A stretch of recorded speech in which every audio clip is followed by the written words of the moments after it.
njëriñal askan bi rek.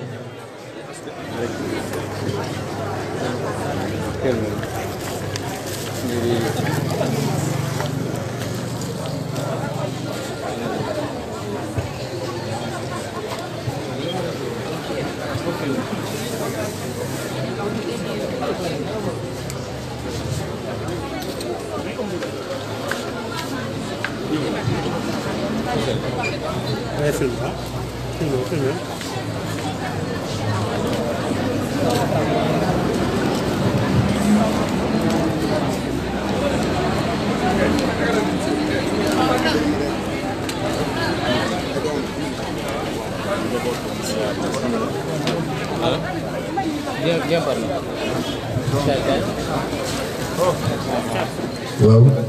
Issa njabootu Maria maa ngi nii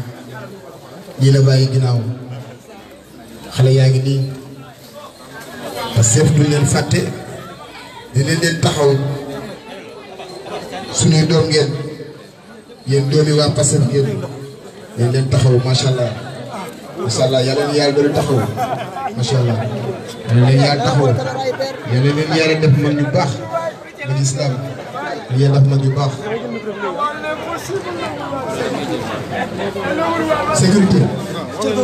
sécurité kaa leen gérer fi waaye gérer leen ñu nekkul journaliste lañu génne nii ku dul journaliste rek puusal fii journaliste rek ñoo fi war a nekk seul les journalistes sécurité ku dul journaliste rek na fi jógee ku nekkul journaliste rek na fi jógee gars yi jàpp leen ci waaye ci organisation bi wàññeeku leen voilà même Pastef yéen ñi yor organisation bi da ngeen di tax pour mën a may ñi si ginnaaw ñu gis ñi yor organisation bi bu baax yéegal na voilà c'est ça jaajëf voilà gars yi ñu yéeg ci kaw gars yi ñu ñëpp yéeg ci kaw bu kenn taxaw nii chaise yaa ngi ci ginnaaw ku amul foo toog chaise yaa ngi ci ginnaaw nga dem toog ñu bàyyi fii mu libre journaliste rek ñooy taxaw fii ku amul chaise yaa ngi ne leen da ngeen toog ci ginnaaw c'est ça yaa ngeen def ensuite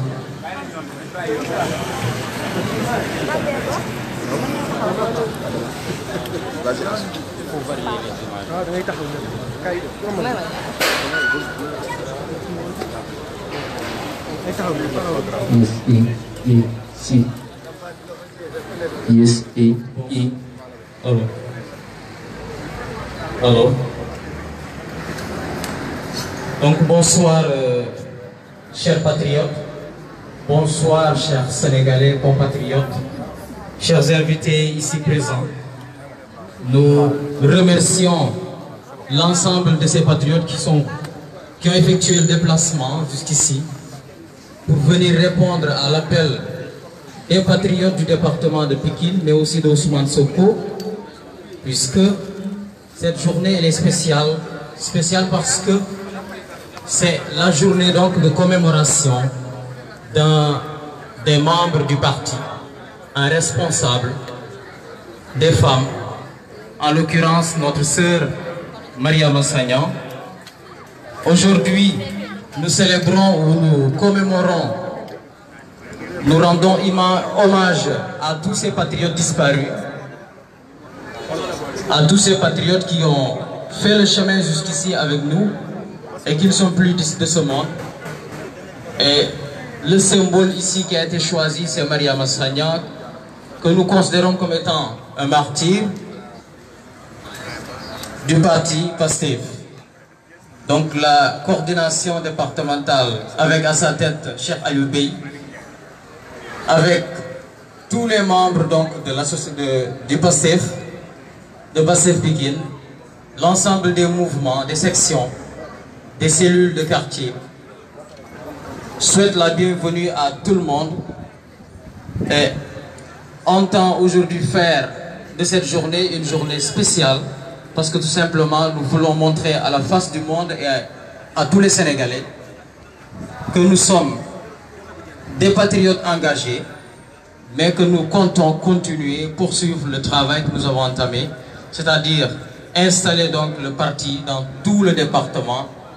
dans l'ensemble des communes, les 16 communes de Pikine. Ceci étant, nous réaffirmons notre engagement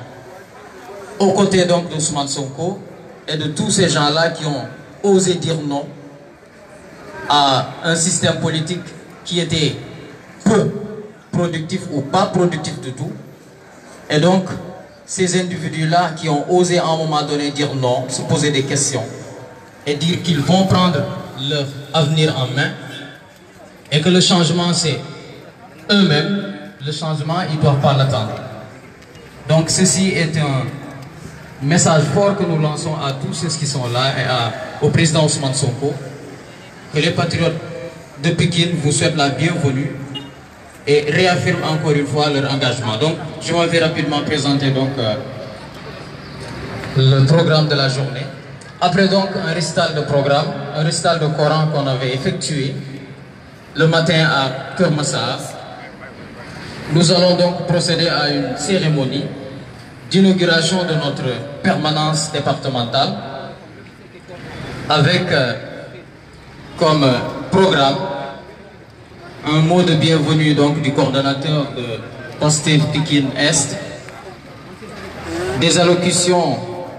de la présidente ou coordonnatrice du mouvement Jigéenu Pastef du département, mais également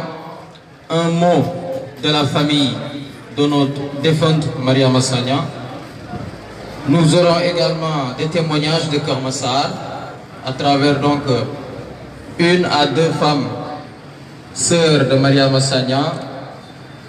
Nous aurons également la coordonnatrice nationale de Mojib Jigéenu Pastef qui va faire son allocution.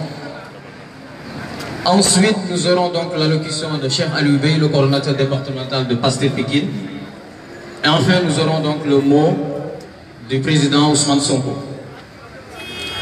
Donc, encore une fois, nous signalons la présence de beaucoup d'invités,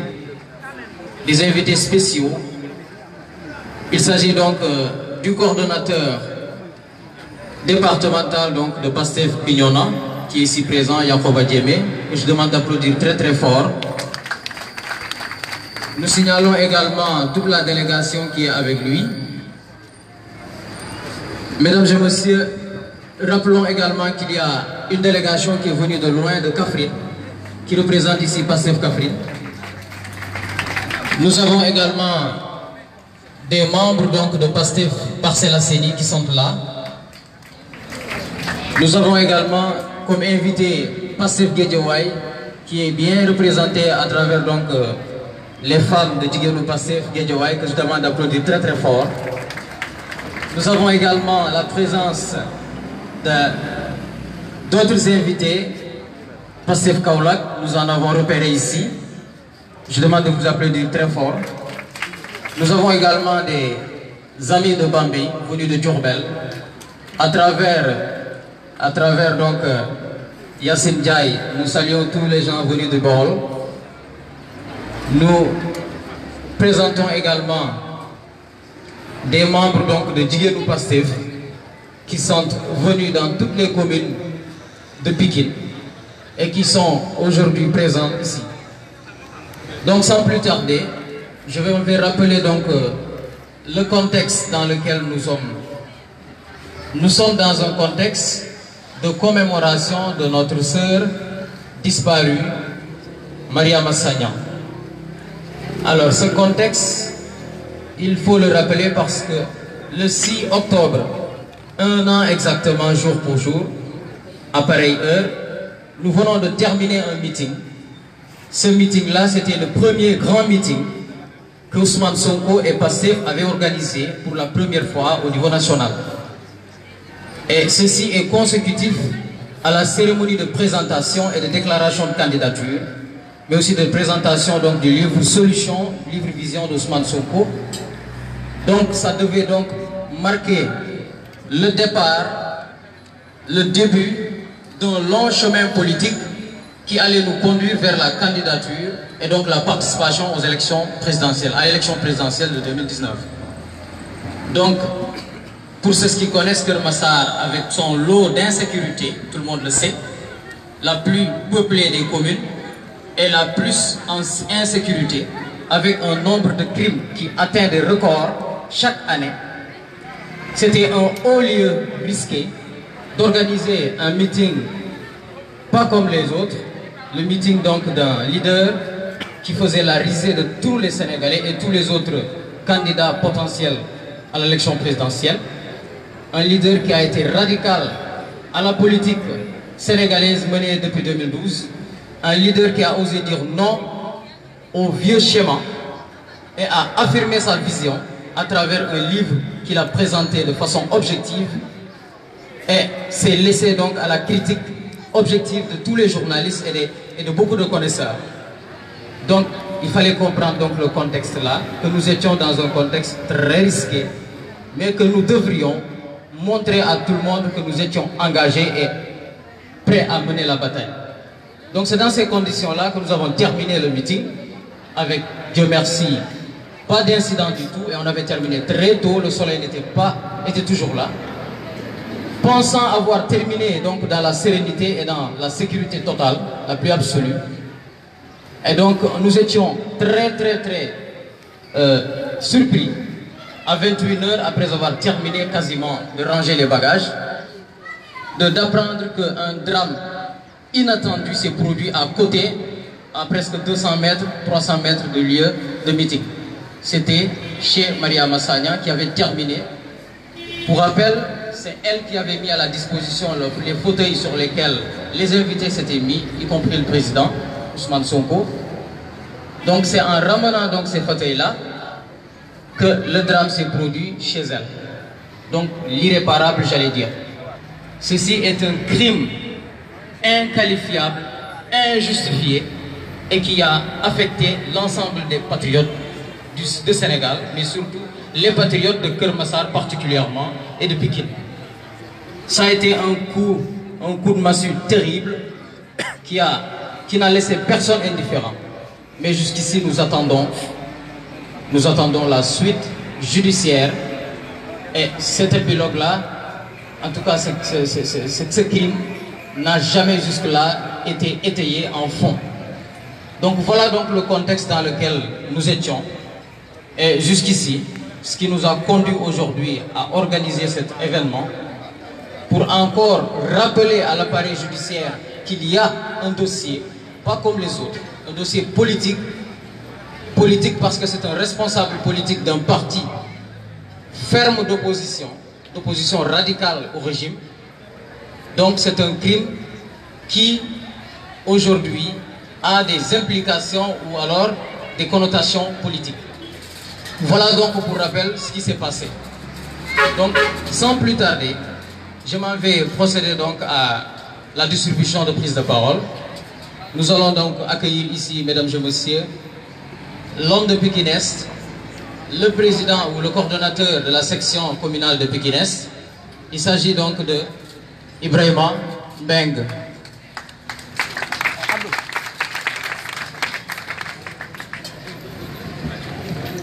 Voilà, merci Ansou. Assalamu alaikum,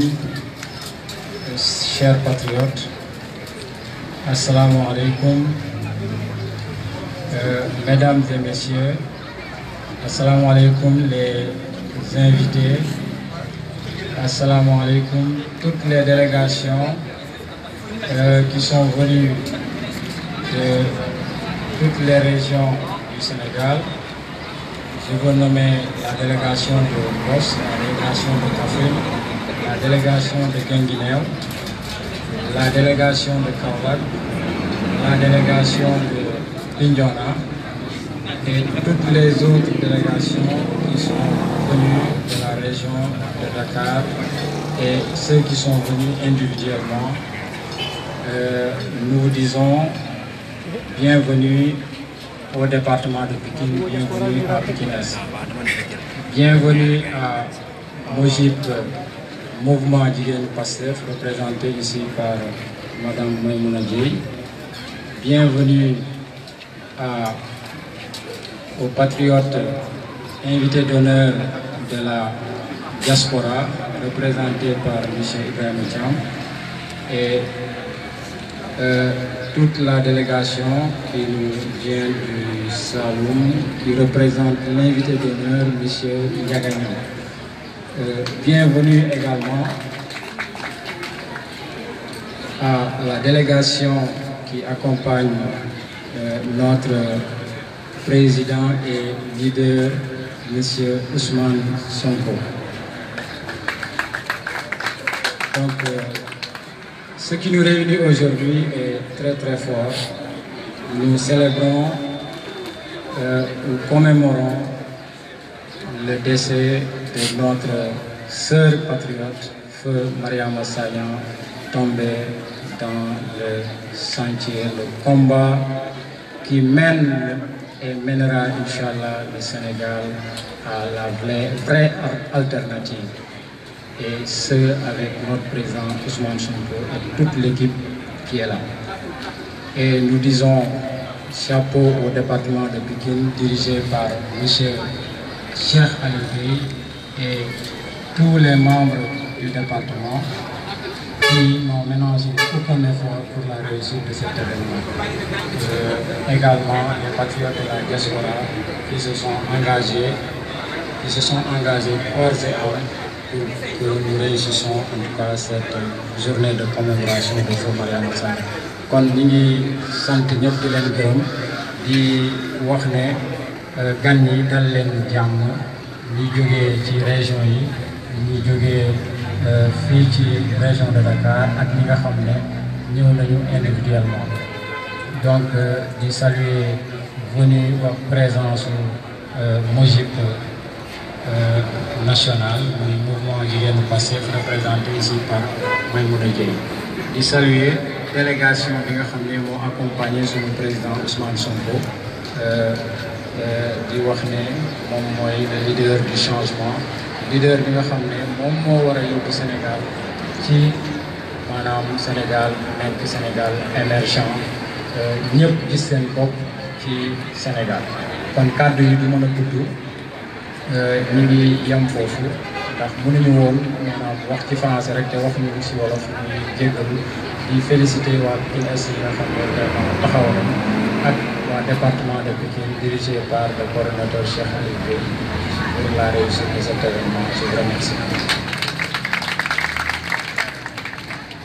Merci beaucoup. Kon jërëjëf Ibrahima Mbengue ñoo ngi gërëm ñëpp ñi fi teew. Di fàttali ni ñun nag parti politique ñun nag parti politique la boo xam ni dañuy bëgg bu ñuy wax ñu wax ci ay kàllaama yoo xam ni ñi ñuy déglu dinañu am dégg-dégg bi nga xam ni bu ñu demee ëllëg dinañ gën a continuer xalaat bi ba ñu xam réellement li leen di wax mooy tax maa ngi ñaan ñëpp ñuy jël kàddu fii bu dee mën nañ ko ñu làkk olof comme ça su ko defee ñëpp xam liñ fi wax ñëpp jëlee si lu baax. Donc ñoo ngi continuer parole yi dañuy jox kàddu gi waa Mojib département. Maa ngi woo coordonnatrice jigéenu Pastef bu département de Pikine di Sophie Mbaye.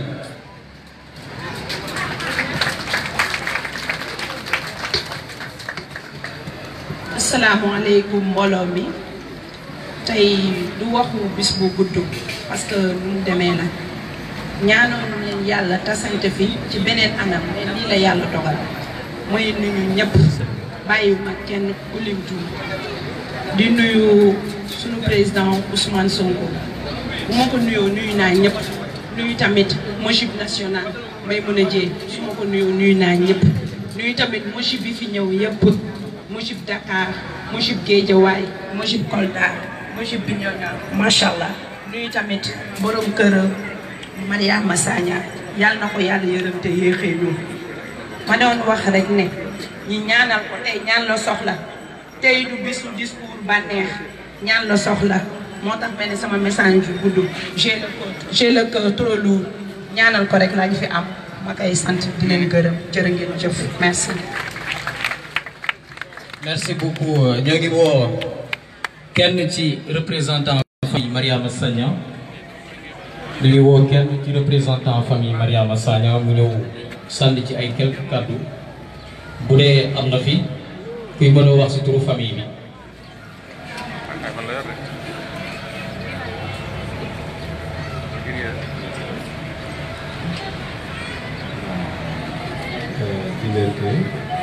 Je leur parle au nom de la famille de Mariama Sagna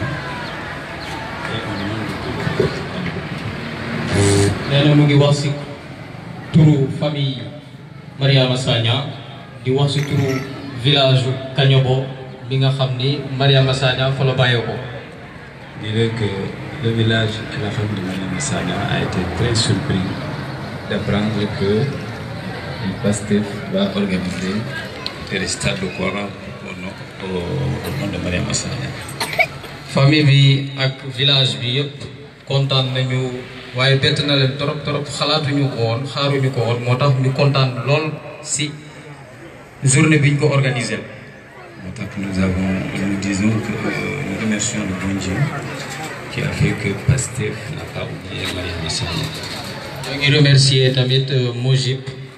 mouvement jigéenu PASTEF ñi nga xam ni fexe nañu ba kenn fàttewul Mariama Sagna. Nous remercions également le président Ousmane Sonko pour tout cela. ñoo ngi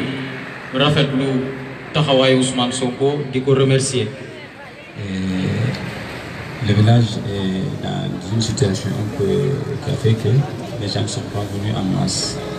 Mais si les gens étaient préparés, il y aurait un grand nombre ici. nee na bu ñu sañoon dinañ fi teewaay boo xam ni dinañu àndaale mbooloo mu takku waaye yëf yi dafa xatoon moo tax ñu andi ay quelques représentants. Parce que plus unité, l'amplitude, plus moo tax moom ñoo ngi ñaan Pastef 2024 mu jël nguur gi doxal réew mi. nous avons écouté le conseil de nous pensons que c'est des idées très fortes que si Dieu aide le Sénégal pourra arriver. nee nañu gëm nañu li Ousmane Sonko wax te xam nañ ni xalaat bu sell la bu mën a jëmale Sénégal kanam. Ce ne sera pas facile, mais on va serrer les mains. moo waral ñëpp war a taxaw du yomb nag mais fexe ba ñu fal Ousmane Sonko ci boppu réew mi. nañ ko gëm te yàlla moo yor mbir yi. Tous ceux qui ont fait le déplacement pour venir ici, nous souhaitons que tout se repasse dans de très bonnes conditions et que les conditions dans lesquelles Mariama Sagna nous a quittés, que ce soit un mauvais souvenir. ñoo ngi ñaanal ñëpp ñu fi teew ñu ñibbi si jàmm ak salaam ba nga xam ni dara du leen arrivé après activité bi. Merci. Merci beaucoup moo ngi gërëm ñëpp. donc li mooy kàddu famille Mariama Sagna ñoo ngi rafetlu kàddu yi di woo fii témoignage yu kenn ci waa Kër Massar mooy Ramatoulaye mu ñëw wax sànni quelques kàddu ci turu jigéenu Pastef Kër Massar nekkoon ay xarit Mariama Sagna ay àndandoom. Assalamualaikum warahmatullah. Assalamualaikum warahmatullah. Warahmatullahi wabarakatuh. Coordinatrice Massar. Dinaa sant yàlla pare di Seydina sang-sang yi di sant sama ñaari waajur maa ngi leen nuyu yéen mbooloo bu fekk yëpp président maa ngi lay nuyu bu baax waaw président maa ngi lay nuyu bu baax a baax maa ngi nuyu waa département bi Cheikh Alim Bey maa ngi lay nuyu ak équipe bi yëpp daa may mën a jëy maa ngi lay nuyu suñu coordinatrice nationale maa ngi nuyu délégation yi fi ñëw ci soo ba léegi ñun ñëpp maa ngi leen di nuyu damay bañ a lim di nuyu maa ngi nuyu képp ku fi ne Pastef national Pastef international waa li may témoin ci Mariama bu xaw a sori ndax tey suñu xol yi dafa xaw a xooy ñun depuis sama matin suñu xol neexul ak dafa doon fàttiwaat lu bari nit ñi doon ànd ak Mariama Balde mi ma jàkkaarloo sax mooy wax dama ci mën a sori na dañoo dund lu métti Kër Massar Mariama li ma gën a métti ci demu Mariama solution en banlieue bi dafa rafetlu woon bëggoon na jël parole sax wax ak président man dañ ci waxtaan maa ngi man Kër Massar dama fa yàgg am naa fi 26 ans ren dama fay ñëw waaye daal ko laa doon sol di dugg ci ñaxu Kër Massar ñu taxaw maa ngi di wax ci solution en banlieue ma ne loolu bu ko président defee Kër Massar dañ koy sant ko gërëm ma ne ko banlieue bi rëy na demee Kër Massar 136 quartiers 25 kilomètres carrés yëpp wër naa ko ma ne man bu ma dund Kër Massar 94 bi tey xam naa Kër Massar te Mariama dañoo dund maa ngi lu métti maa ngi nuyu Kébé nekk fi ndax saa ñu réunion pare moom moo ñu yóbbu ñun ñoo gën a sori fi dëkk Kër Massar moom mi ngi dëkk ci Parcelles Assainies ma dëkk ci Parcelles Assainies mu dëkk unité 4 ma dëkk unité 15 saa yu ñuy ñibbi Kébé moo ñu yóbbu ba ñu àgg li ma gën a métti li mu ragal moo ko rey agression bi ñu doon tiit moo ko rey ak genre yeneen yi may bëgg a wax su ko Kébé di yóbbu dañuy ñëw ba buntu këram mu ne doyen xaaral ma dugg de Kébé xaaral ma àgg mu taxaw xaar ko Kébé yóbbu ko mu àgg ñu yóbbu ko ma àgg moo tax su ma bëggee wax ci Mariama sama xol day tooy ndax dafa dund loo xam ne dama ko fekkee président maa ngi lay ñaanal yàlla la yàlla dénk réew mi te bis bu la yàlla dénkee réew mi na nga fàttali waa Kër Massar na nga fàttali waa banlieue bi ndax solution à banlieue bi teewoon na ko ci xol dañ cee taxaw waxtaan ci mango bay bëgg a dee Kër Massar rëy na bëri na agression Kër Massar bëri na injustice Kër Massar la fa nekk ñu mënuñu ñu sax ñu demee réunion nationale bu ñuy ñibbisi dañuy daw man dama dem ba xaritoog agresseurs yi su ma wàccee yenn heure dañ naan meer ñëw ma ne waaw dama leen di may 2000 pour ngeen sama but kër bay dem na sama kër xam naa fi ma dëkk maa ngi lay nuyu Abbas dem na sama kër xam naa fi ma dëkk suñu waa kër woo nañ ma ne ma bàyyi parce que ma ne ko jamais de la vie rawatina jour bi ñu rayee Mariama jour boobu laa taxaw a takk sama kër porté combat bi tant que yóbbuñ président Ousmane Sonko wallahi azim ma bàyyi ko dama neexee bu président demee pare na ma bàyyi ko ndax politique bu ma ci dara li may am naa ko ci àdduna pare am naa 40 ans 78 laaj leneen lu ma am sama dund bi bénéfice la wóoruma dara ci politique mais bu ñu yóbboo président palais mission accomplie Mariama Sagna kontaan jour boobu su ma neexee démissionné bërgi de maa ko nekk di Fatima Touré sama benn xarit dafa ne ma dama la jox invitation nga bàyyi leen nga ñëw France bàyyi politique nga ñëw ñu liggéey say doom mat rek maa nekk ko position bi ma taxawoon ci Pastef boobu ma taggaloon invitation samay mag woo nañ ma muy dew man la président dem palais mission accomplie pour Mariama Sagna boobaa nag fu ma bëgg a dem dinaa ko soxlaatuma dara mais yàlla nañu yàlla may nga àggale ko foofu laa yëgale kàddu gi jërëjëf. waaw loolu moo nekkoon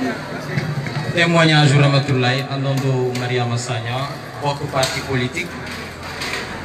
donc ñoo ngi signalé présence su JPS bu Thiès Ramatoulaye Ndiaye Fatou Ndiaye voilà Fatou Ndiaye moo leen représenté fii di fàttali ni tamit JPS départemental a ngi fii je vous passe le bonsoir ñoo ngi jox kàddu gi à présent à la coordinatrice nationale de jigéenu Pastef Mojib Maïmouna Dieye mu sànni ay kàddu je vous demande d'applaudir très fort Maïmouna Dieye une femme qui a sillonné toute la ville tout le pays pour aller à la rencontre des femmes et les faire adhérer à Pastef.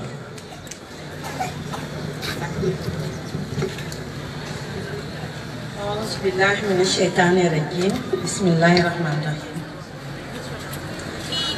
maa ngi nuyu ñëpp maa ngi nuyu président di la dalal ak jàmm di nuyu ñi fi teew ñëpp mënuma lim nag mënuma lim mais maa ngi nuyu ñëpp. di nuyu Bey di nuyu le coordonnateur de Bignona Yankuba di nuyu délégation bi am le président mais bëggoon naa vraiment yaatal ko ci jigéen ñi nga xam ni seen jàmbaar kenn mënatu ko wax muy sunu mbokk jigéen ñi jóge ba Kaffrine jóge Mbos jóge Kaolack jóge fu ne ñii jóge Bignona mënuma lim tur yëpp parce que bëggoon naa ku ci nekk ma jox la sa wàccuwaay. di nuyu Mojib national avec tous les départements muy Dakar muy Guédiawaye muy Pikine muy Rufisque ak yeneen Mojib yi di wax rek ni wax diis na ma lool tey mais ñi ma xam-xam nañ ni dama sensible donc sama yaram nga jaaxalu leen waaye di wax rek ni Mariama di laa bëgg a waxal moom ci boppam di ko xamal ne ko dem na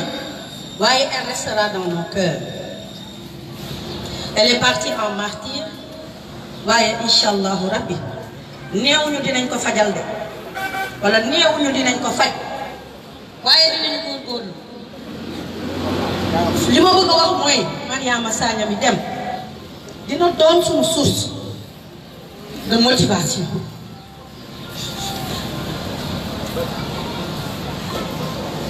dina doon suñu jom.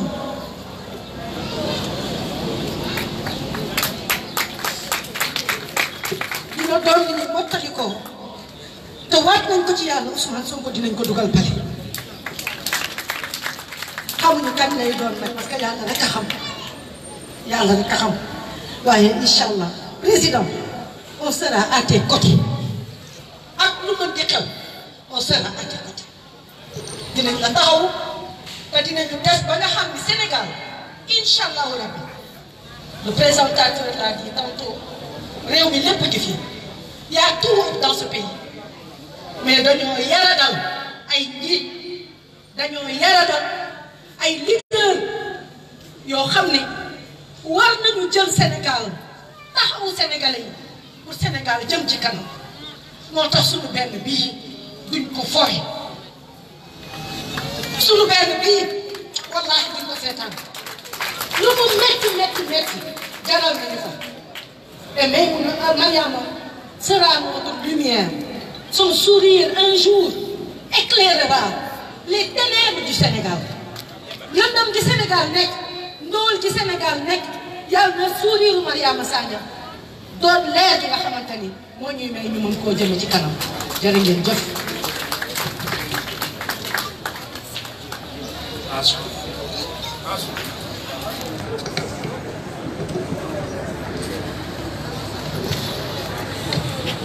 merci beaucoup jërëjëf di rafetlu kàddu yi. di wax ni que Mariama Sagna dafa disparition dafa affecté ñu bëri donc ñoo ngi passé am na ay délégation yu ñu fi limoon sànq wala ñoo jox kàddu gi coordonnateur départemental dinañu woo fii Yankoba coordonnateur département de Bignona mu nuyu nit ñi gàttal wax ji nag parce que guddi na mu sànni ay kàddu yi nga xam ni waa Bignona dañ ko jox pour mu jottali ko Cheikh Aliou Bey ak ñi mu àndal ak président.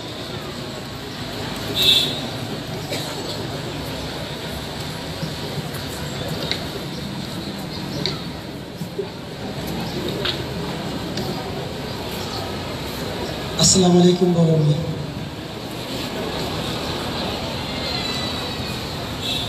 protocole bi nee na nañu wax ci olof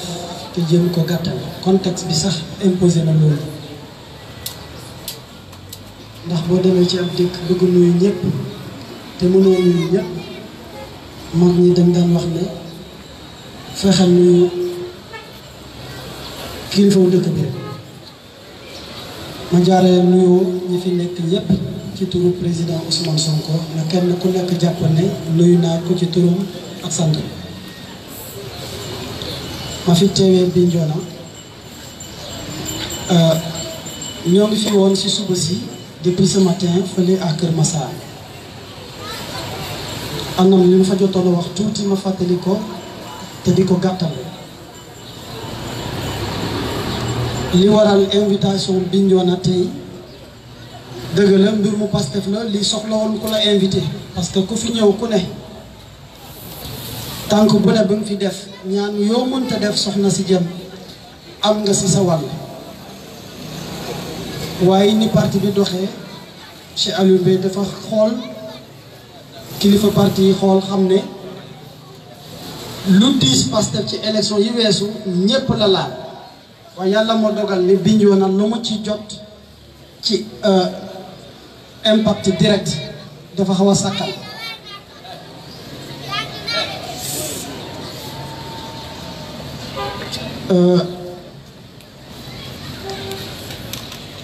sama xol dafa fees sama xol dafa fees waaye lenn mënta ñàkk tey soxna Adja Maimouna Dieye junj na fi wax boo xam ne tey ñu wax ko te dee ñu ngi fi toog pour jooy suñu benn naatandi suñu benn sœur suñu benn militante bi dem waaye ñëpp xam nañ ne li waral lii ña ko def dañ ko def pour jaarukaay rek waaye dafa am fu ñu bëggoon a yegg te lii xew mu ngi mel ni parewuñu ci waaye ñuy wax ne kii toog président Ousmane Sonko jaral nañu lu mu leen jaral ñu fukk contexte bi soxlawul di waatante fii mais wax dafa jot te département bu ne lii ñëw ñu bàyyi si suñu xel xamal ne lu ñuy def tey ak lii waaj a ñëw du lu uti mooy ñaan ci gàttal président Ousmane Sonko yal na yàlla aar parti bi ñiy dem yal na suuf oyof seen kaw maa leen di gërëm di leen sant merci. Merci beaucoup loolu moo nekkoon kàddu Yankhoba Diémé représentant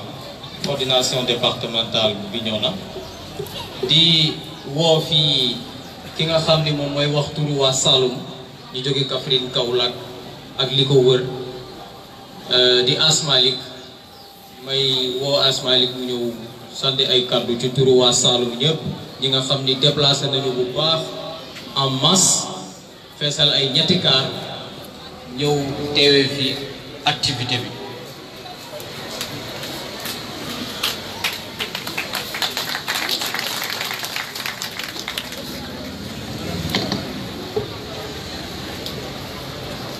asalaamaaleykum mbooloo mi ñu ngi leen di nuyu ku ci nekk ci turam ak santam di leen ziar di leen baalu ak di jiital ci nuyoo beeg ziar bi le président Ousmane Sonko di ko ñaanal yàlla yàggal taxawaayam te barkeel coono bi mu nekk ñuy nuyu également le frère Aline Bey di teg ci loxoom nuyoo mu jottali ñu ko mbooloo mi coordonnateur rek mbooloo mi fi daje yëpp may wax nag ci turu góor gi Ndiaga Niang mi nga xam ne moo jël honneur bi ngeen ko defal delloo ko mbokki Saloum yi nga xam ne mu ngi liggéey ak ñoom liggéey bu rafet ñu koy sant di ko gërëm waaye ñuy ñaanal soxna si nga xam ne tey jii moo ñu fi dajale di soxna Mariama ñuy am ci moom ñeewante lool waaye di ko ñee lool ndax ñim daanoo ci toolu xaar ba tax na saa su nekk ñu ngi koy ñaanal yàlla leeral bàmmeelam bu baax a baax te boole ko ci njabootu Seydina Muhammad kon kàddu yi comme ni ko ñëpp waxee rek du mën a bëri lool waaye dañuy barkeelu rek ci turu délégation Saloum bi fi ñëw jóge Kaffrine Mbirkilaan Mbos Guinguinéo Kaolack Ndiafat Mbirkilaan donc ñu ngi ci turu ñooñu ñëpp ñu ngi massawuwaat waa Pastef Pikine di massawu Pastef Kër Massar di leen sant di leen gërëm asalaamaaleykum wa rahmatulah.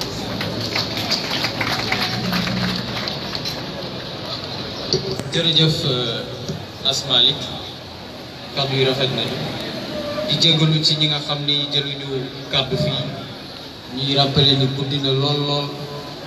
waaye dañuy remercier seen teewaay mooy ñi nga xam ni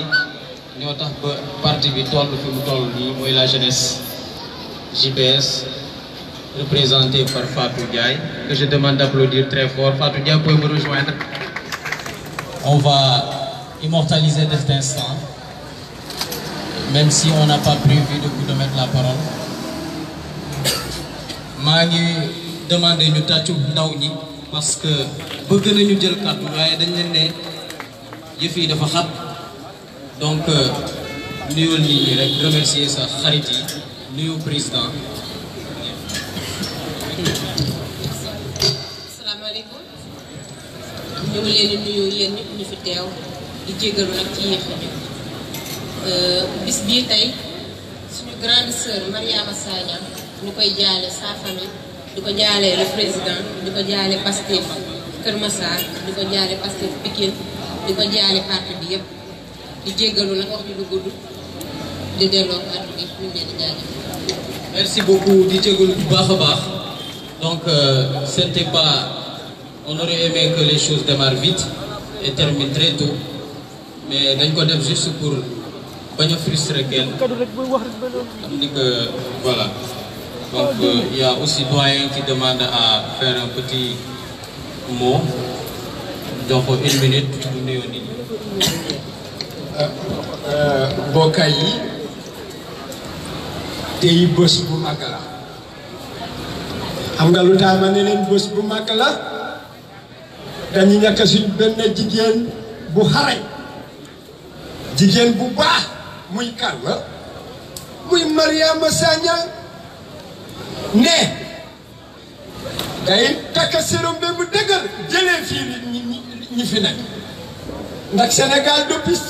59 ans d'indépendance dara doxu fi ma ne jigéen dem na fekk ñuy passé examen mu jël première Amadou Bousri yu jël deuxième ma ne minhaa khalaqnaakum wa fiihaa nu'iidukum wa minhaa nukhrijukum tahratan ukhraa way bu leen jooy way Mariama mu ngi àjjana ñi fi wax di jooy Mariama soxlawul loolu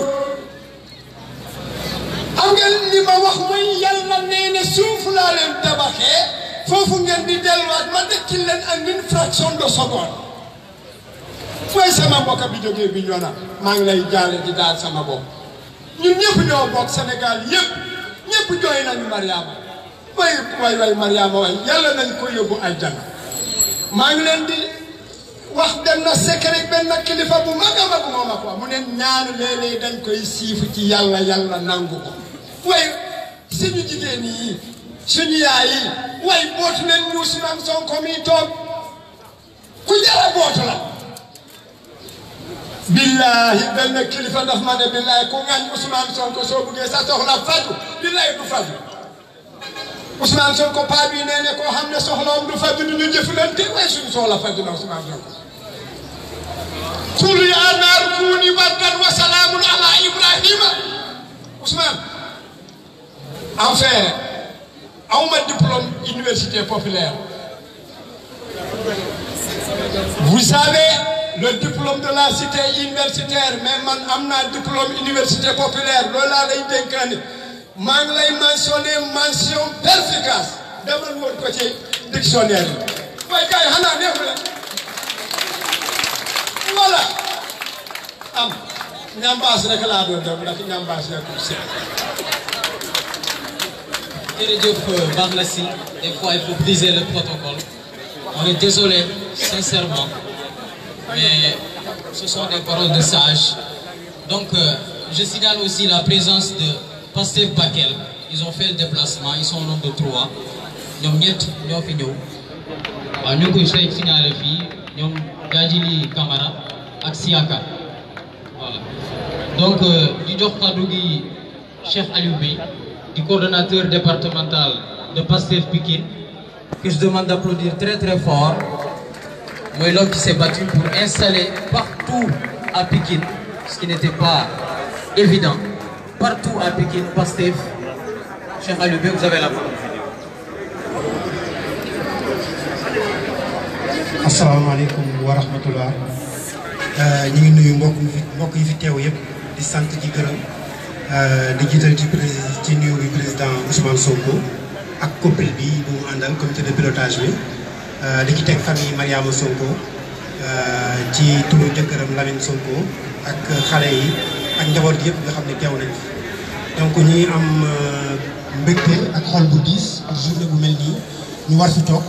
parce que sànq maa ngi expliqué Yankhoba li ñu dund ci guddi googu ak bis boobu ni mu méttee donc loolu boo ko dundee day gis ba nga xam ne doo ci mën a sànni jour yi day difficile ci yow donc li may wax rek mooy ñu xool ci Mariama Sagna ñu ñaan yàlla yërëm ko teg loxo ci ak njabootam je pense que moom ñaan yi la soxla tey si suba li waa Kër Massar def rëy na muy wàccee ay kaamil jàngal ko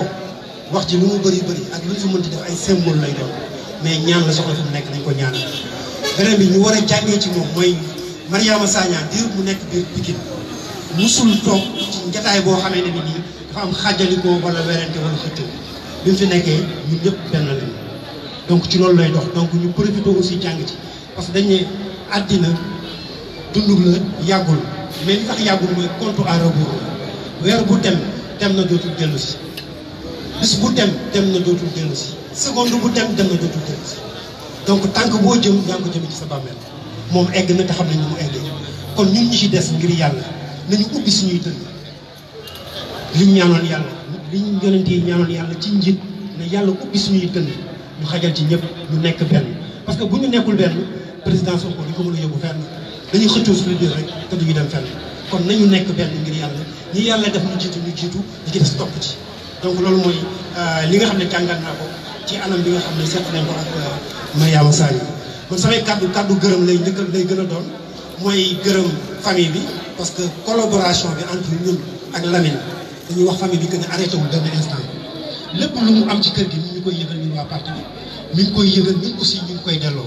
donc ñi ngi waxtaan réeroowuñu amul benn information boo xam ne mi ngi am ci njaboot gi dañu yëguñu ko donc di gërëm aussi waa Kagnabon responsable ressortissant Kagnabon yi c'est la même chose la collaboration a continué te ñi ngi ñaan mu continuer ngir njariñu askan bi ak njariñu xale yi toog nga xam ne ñoom la fi bàyyi yàlla def leen ñu nekk mag ay magum xam-xam ay magum l'islam ay nit ñoo xam ne ëllëg dinañ bokk ci ñuy sauver Sénégal ndax seen yaay dafa liggéey ba Sénégal toll fii dafa liggéey ba ñëpp xam président Sonko parce que bi ñuy def élection législative guddi yi ñu doon daw di ànd ak Mariama Sagna ci àll bi ak fi ñu ko doon wàccee pour mu ñibbi loolu ku amul courage amoo détermination doo ko def te ci loolu la nekk ba keroog bu fiy jógee kon moom gàcce ngaaraam ñun ñoo ci des parce que ñun xam ne nan la ñuy mujjee donc nañu ñaan yàlla may ñu kàttan ñu mujj bu rafet boo xam ne yéene bi ñu am pour président Sonko wala pour moom danañ ko matal beneen fànn bi mooy wax gërëm Maimouna Dièye parce que tey bisu jigéen ñi la du suñu bis ma donc ñoom seen bis la logiquement ñoom sax ñoo ko waroon organiser après ci lañ leen ñaan ne leen ginnaaw dañ kaa bëgg a tuddee siège bi may leen ni ñun ñu def ko ñu ànd ko wax ko aussi waa Bignona ñoom aussi bëggoon nañ koo def waxtu bu may toll nii woo naa ñaari nit ñëpp ñu ngi ci ay cérémonie yoo xam ne même chose la comme ni ñuy def fii ca Casamance kon wane na ni ñëpp ñi ngi taxaw di ñaanal Mariama Sagna ndax jàmbaar gi mu doon beneen fànn bi mooy góor gi Ndiaga Niang je pense que tey ñi fi teew muy waa Guinguinéo Kaolack Kaffrine Birkilane Malem Hodar ñooñu ñëpp ku ci nekk am na dëkk ba ñu fa jógee muy ñaar muy ñett ñu ñëw teew ci turu Ndiaga Niang parce que bu ñuy wax Baye Ndiaga Niang dañuy waxaale diaspora réflexion bu Pikine parce que diaspora réflexion bu Pikine ñoom ñoo indi initiative bu taxawal kër gi tuddee ko këru Pastef te ambition bi nekkul luye bâtiment nekk ci mais ambition bi mooy tabax siège bi gën a rafet ci siège yi Pastef war a mun a am parce que am nañ droit jongante ko ak national ak ñi nga xam ne ñoo nekk yeneen département yi bàyyi ci turu Mariama Sagna ba fu nit nekk ci àddina boo xoolee siège bi turu Mariama Sagna dina ñëw ci yow dinañu dolli jàmbaar dinañu dolli kàttan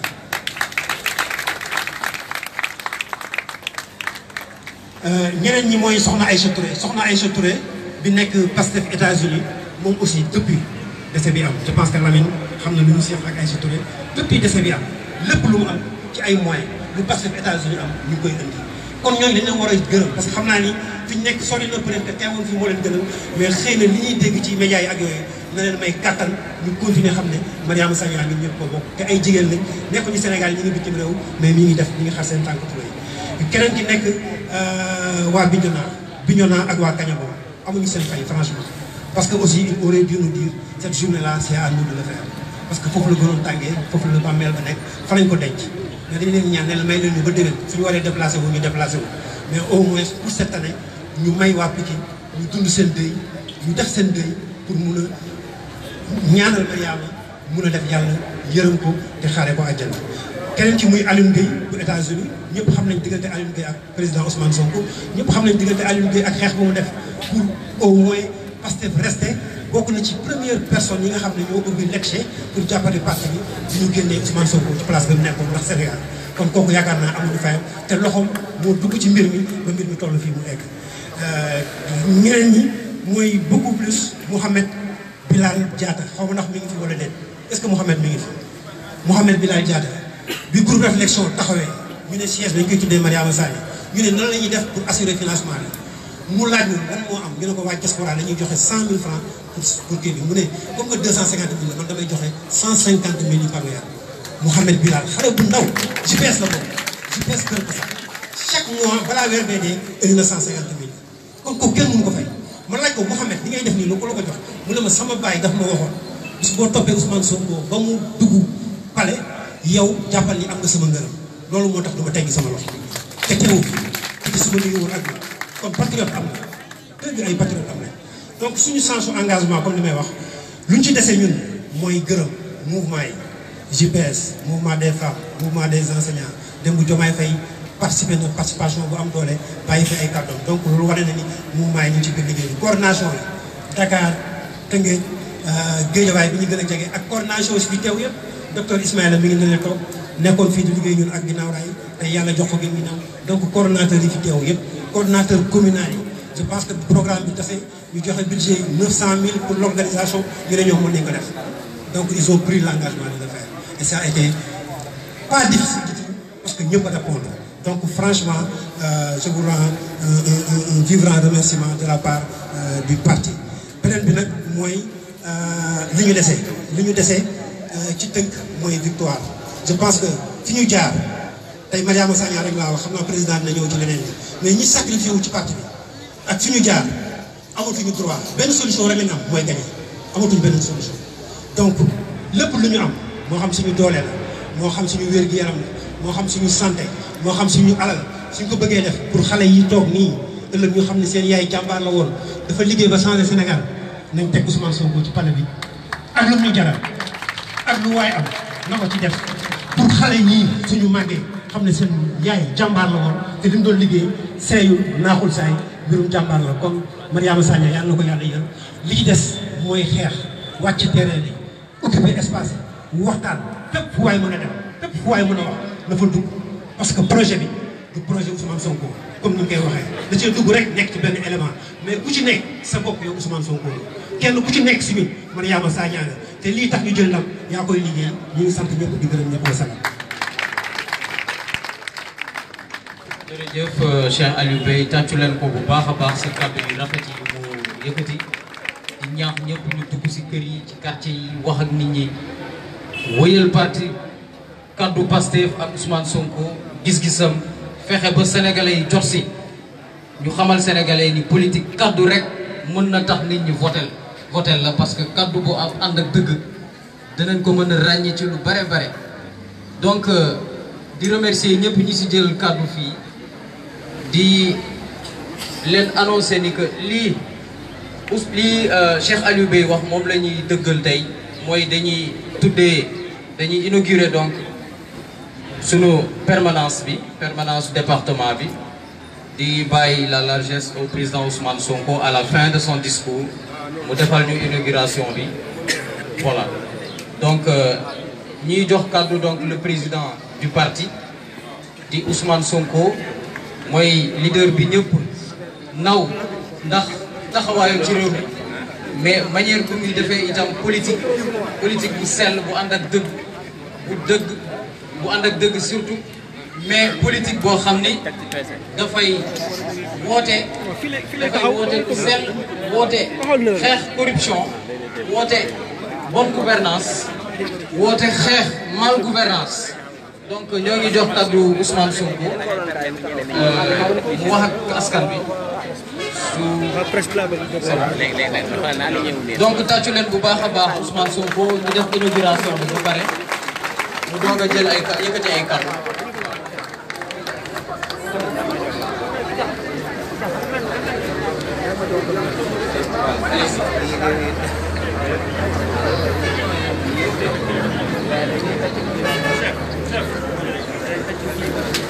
Voilà donc l'inauguration de notre permanence départementale de Pikine, faite ici par le président Ousmane Sonko. Permanence Bangi Toudou à présent Mariama Sagna.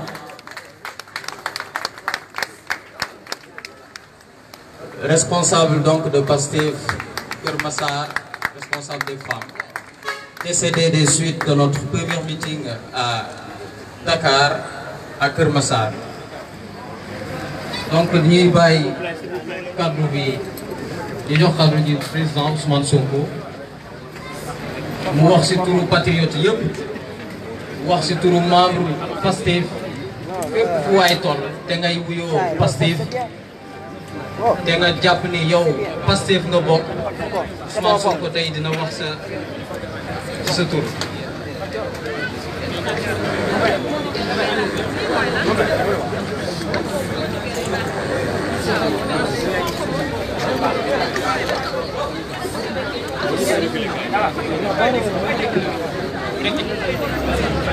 Non, mënul toog.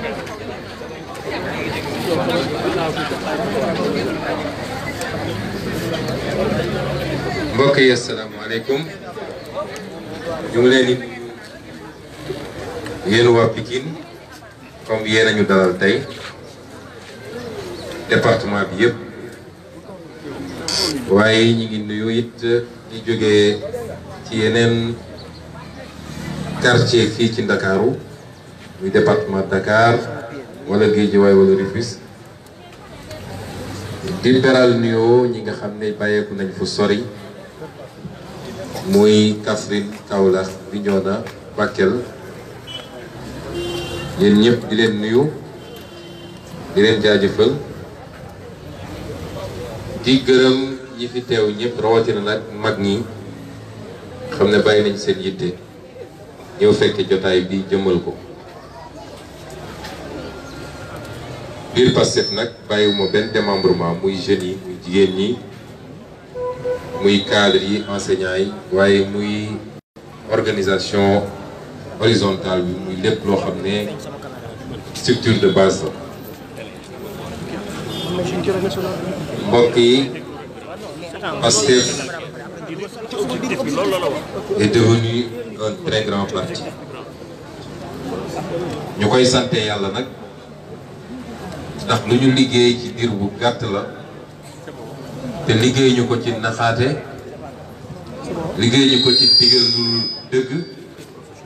liggéey ñu ko it ci alal bu bari boo xam ne ñaare ñëpp xam nañ fi muy jógee mooy lu ñu teq ci keesu état di ko politique volonté moo ko liggéey détermination dëggu engagement ak patriotisme loolu moo nekkoon ci suñu jigéen Mariama Sagna Sonko. Pastef est devenu un grand parti waaye dafa di parti boo xam ne famille la avant tout moo tax ñuy woonte ay frères ak ay sœurs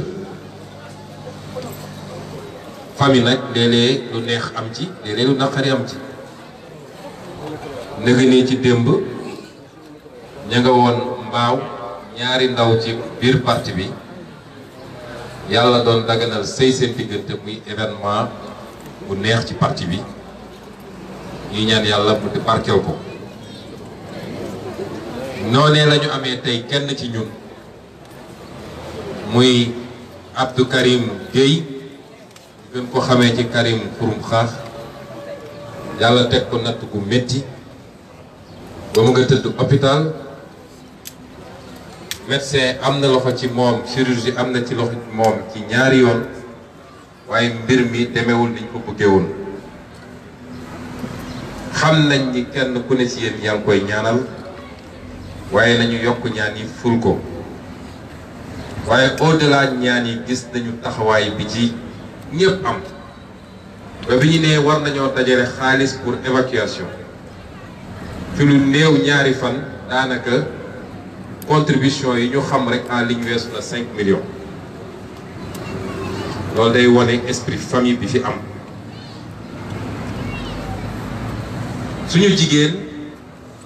suñu soxna suñu rakk suñu soppe di Mariama Sagna di dal ci kawam tiis la ci ñun ñëpp waaye tiis la ci Sénégal yëpp bi ma mi gannaaw buñ ko naqarloo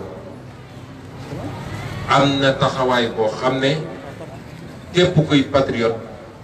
taxawee nga ko jege ay waa këram jiital ci borom këram ji nga xam ne ba tey ñu ngi koy masaw ndax lu métti la waaye njaboot gi mu fi bàyyi ci ay tuut tànk ba ci ay waajuram yi nekk fële Kañobo am na taxawaay boo xam ne muy Pastef national muy Pastefu département de Pikine wala muy Pastefu département de Bignona am na taxawaay boo xam ne ñoo ngi ko ciy taxaw moo tax bi mu amee dañ ne lim fi bàyyi ci njaboot ñun dañuy jàpp ni ay pupilles yu Pastef lañu war a doon mooy lépp loo xam ne suñu doole may nañu ko ñu war leen ci mën a taxaw ci lu jëm ci seen njàng jëm ci seen nekkin bu soobee yàlla dinañ xam ni wéet nañu ci wéetaayu ndey waaye du ñu wéet ci chaleur humaine du ñu wéet ci jàppalante moo tax boobu ba léegi am na loo xam ne Pastef mu ngi koy wëyal suñu diggante ak njaboot gi nga xam ne Mariama Sagna bàyyi na ko te incha allah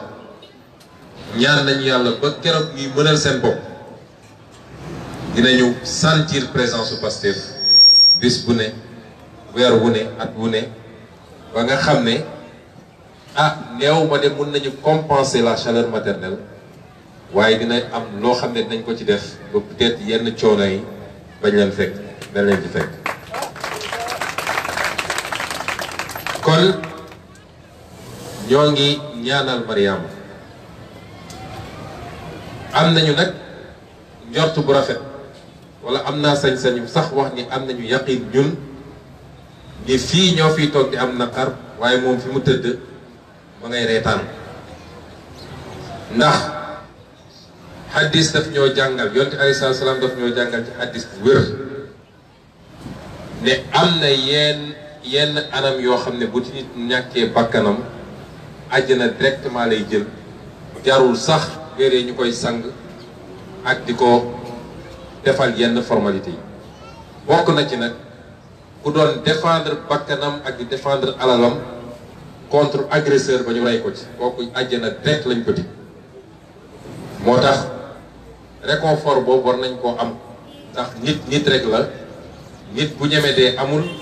te bu nit faatoo ku nekk a ngi xalaat circonstances yi mu faatoo waaye yàlla moo bindoon loolu ci destin am ñun ñi ñëpp waa Pastef bés boobu loolu am bu ñu daje woon ñun ñëpp ñi nekkoon ci meeting ba yëpp gunge ko ba këram toog fa ba 2 heures du matin ku nekk dem ñibbi su yàlla tuddoon ni loolu day am loolu day am kenn mënu ci dara kon comme amee na noonu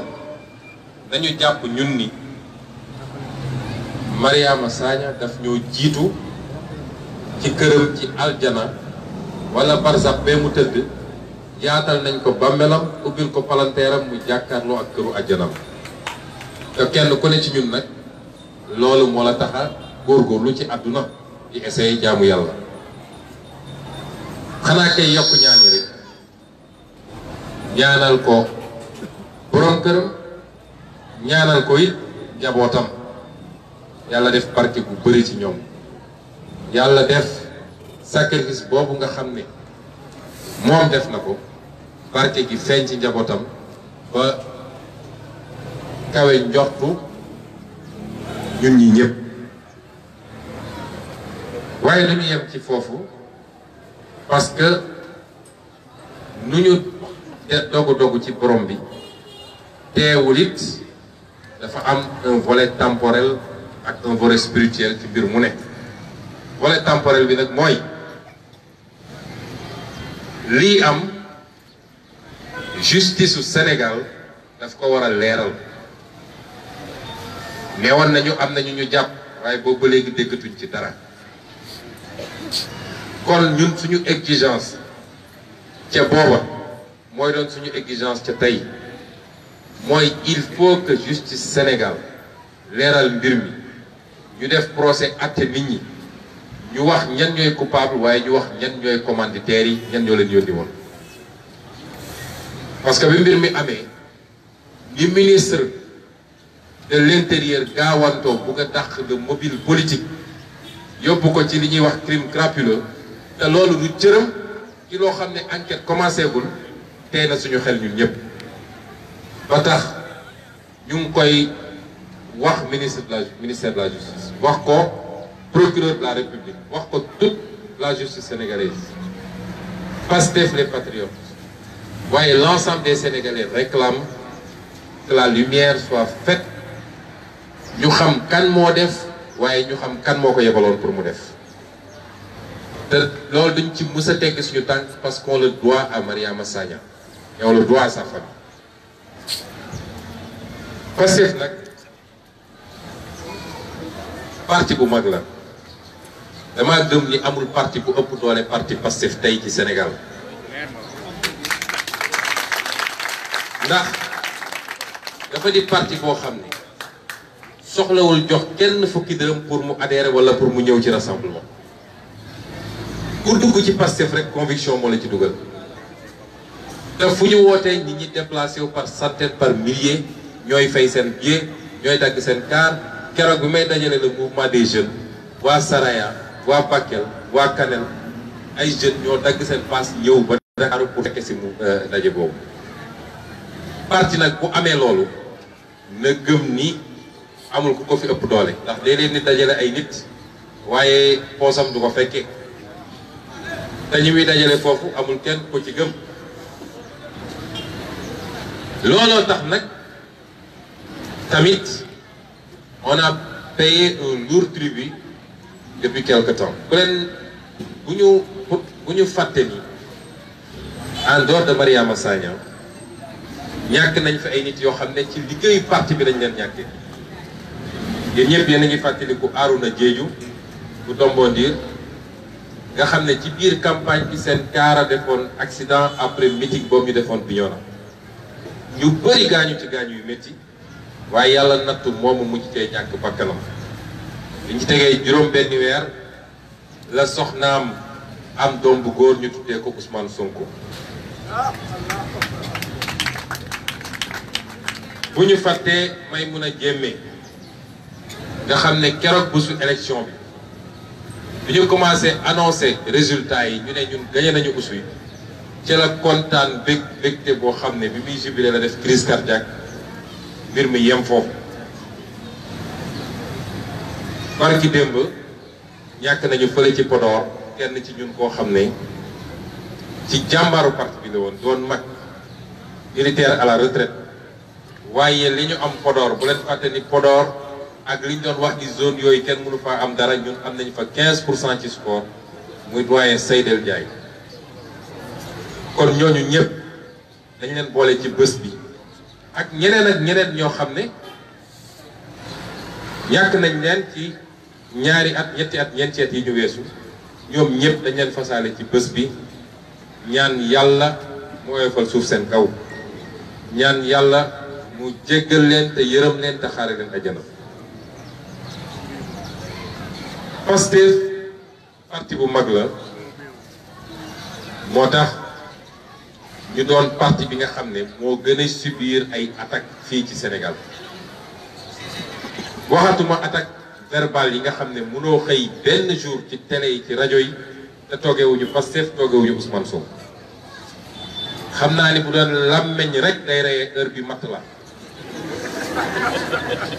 ku nekk yor sa làmmeñ rek jàppal Sonko andil Sonko amul benn parti wala benn leader buy subir autant d'assaut attaqué nañ ñu physiquement ndax bu leen fàtte Fatick attaqué nañ fa ci campagne bi ñoom Matar Ba yor seen i jaasi ak seen i nervi attaqué suñuy nit ba may dugg si Fatick guddi googu hôpital laa njëkkee fekk suñu gars yi ñu ne foofu am na ci ñoo xam ne ba léegi ñi ngi traîner ay problème am na kuñ ci évacuer temps yële fii Pastef andi ko pour ñu xoolaat ko parce que ba léegi tànk bi mënul jag. attaqué nañ fi suñu siège xaar ba guddi ñu attaqué suñu siège Yoff te yi ñuy wax yépp ñoom xam nañu ki ko def waaye jàpp ñu ci kenn attaqué suñu siège ak ay jaasi boo yi fa newoon ñu song leen yàq matériel bi fa newoon. jamonoy parrainage dem nañu ba sama kër wayjur bu jigéen foofu biir Ziguinchor attaques yi doyatul ñuy jël ay nervi waaye bi pas gendarmerie la ñu yónni woon pour ñu dem di nangu ay fiche de parrainage ñu topp dossier boobu malgré les menaces et les intimidations ba tribunal mujj condamné benn gendarme parce que moom lañ ci identifié woon condamné ko reconnaître ni moom moo demoon en violation de domicile di réclamer loo xam ne waru ko réclamer. kon campagne de diabolisation bi fu ne ñu dugg fa dem ci foyer religieux yi bu jullit bu catholique tarixa bu mun ci doon waaw waa ji de nii la mel waa ji de lii la gëm waa ji de bis bu toogee nii loolu nag war nañoo fàtte ne lu bëri ndax nit ku baax ku mus a jóg su dee yonent yi ñoo ci muccul nitu diine yi tudd fii mucc ñu ci waaye sax nitu politique yi waroon defar Sénégal te ñu lajj ko muy ñoom Mamadou Dia ak ñoom Cheikh Anta mujj ñu si kon ñun mënuñu cee mucc waaye lim ñu war a dalal suñu xel rek mooy ñu ngi ci yoon bu baax bi parce que suñ fi newuloon 304 partis moo nekk Sénégal ci li ñu ne reconnaître nañ ko ñun ñoo ci mujjee judd bu ñu demee nag ba jàppal Pastef addil Pastef dañu sant yàlla ñoo ngi ci yoon bi waaye it nekk ci yoon bi dafa am lu mu tekki mooy système bi ñu jàmmaan lool doole gi mu yor yépp dina ko dajale pour fexe ba mbir mi ndax saay parce que jàpp nañ ni mbir mi su yeggee intérêt Sénégal la waaye ñoom seen pertement la moo tax am na ku ko junj léegi gannaaw def nañu lii lépp sottiwul ndawu Sénégal yépp parce que fa nekk seen biir xol waaye yemul ci ndaw ñi cadre yi intellectuels yi diaspora Sénégal moo tax gis ngeen lañu fa am waaye yemul foofu parce que ñoom dañ doon wax parti élite la ak parti ndaw ñi tey fu ma génnoon fii doxantu chauffeur de taxi yeeg menuisier yeeg maçon yi ñoo may njëkk a interpellé mag ñi ñu doon wax ni dañoo ragal Pastef tey ñooy njëkk a jël seen téléphone di woote di joxe ay recommandations ak ay conseils kon mën naa ne sénégalais boo fi jël ànd na ak ñun àndul ak ñun waaye dina ci xolam su dee ci wàllu politique rek Pastef moo ci looloo tax nag amatuñu ay adversaire de ay noon lañu am ndax koo xam ne bu la mënoon rey tey rey la bu la mënoon tëj kaso tey tëj la kaso kooku dootul adversaire politique ennemi la am na ku ko junj léegi nag comme def nañu lii lépp sottiwut te nous sommes l'une des rares formations boo xam ne bañ nañu compromission demuñu dialogue national parce que ay tappale la nee na moo gagné na gouverner ñun ñu opposé wu amul moyen bu mu mën a defee ci ñun pression parce que li yitteem mooy na fexe ba ñi ko war a mën a jaaxal ñëpp ku nekk mu am fu mu la téye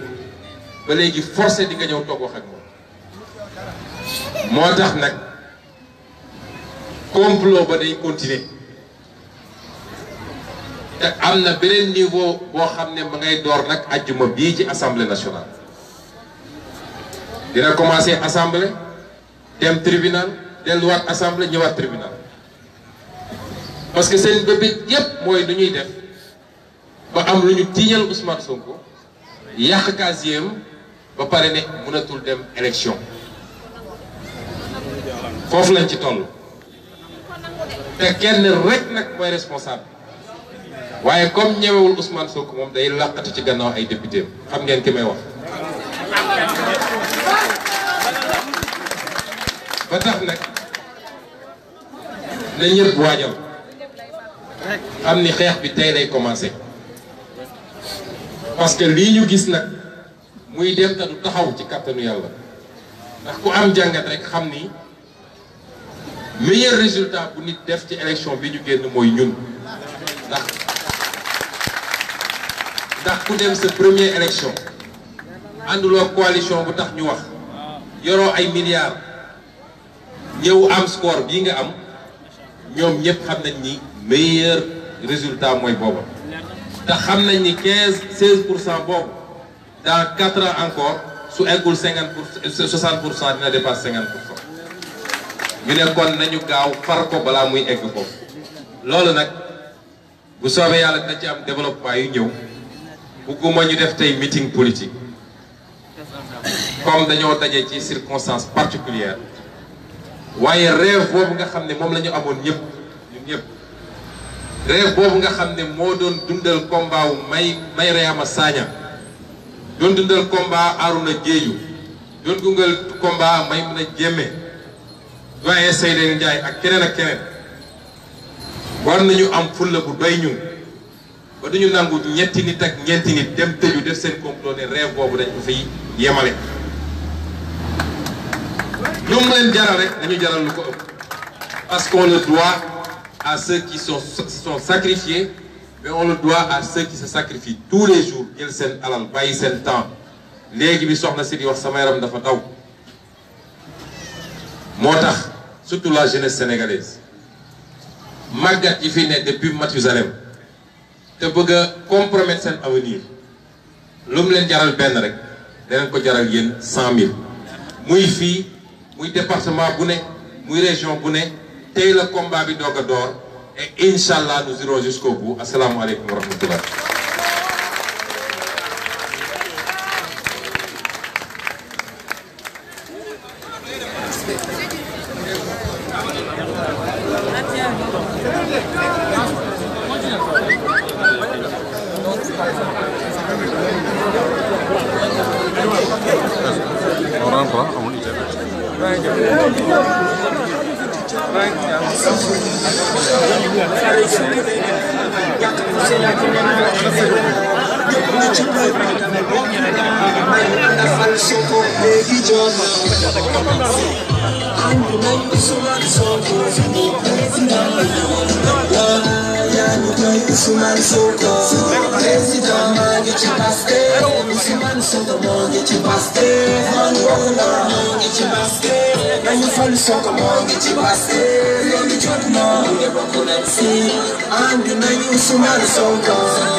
parce que li ñu wax yépp